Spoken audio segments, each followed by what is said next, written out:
Right now, the internet is buzzing with rapture talk.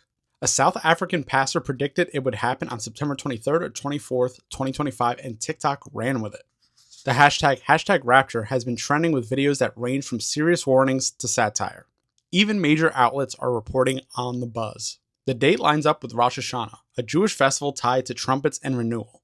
That symbolism connects to certain biblical imagery, and it's why some people associate it with the end times.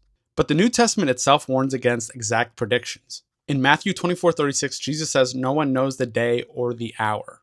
So what do people mean by rapture? The word itself isn't in English Bibles. It comes from the Latin rapturo, used to translate a Greek word harpazo, meaning caught up.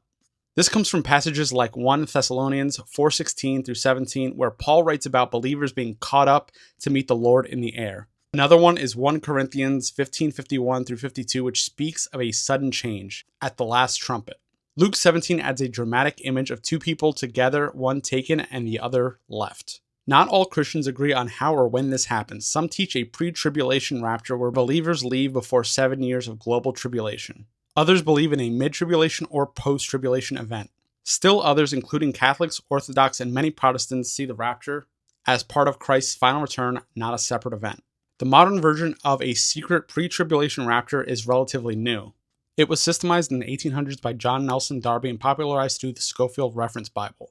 In the 20th century, it entered mainstream culture through bestsellers like the late great Planet Earth and the Left Behind novels and films. That's why many people picture vanishing people, empty clothes, and chaos. Those images come more from popular culture than from scripture itself. Critics point out the doctrine's late arrival in church history, and some see it as escapist, suggesting believers are spared from suffering rather than enduring it.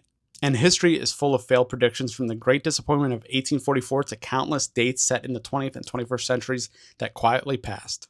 Despite differences, most Christians agree on this. Christ will return, believers will be gathered to him, and the emphasis is not on guessing dates but on living with purpose and readiness. So are you ready when the rapture comes?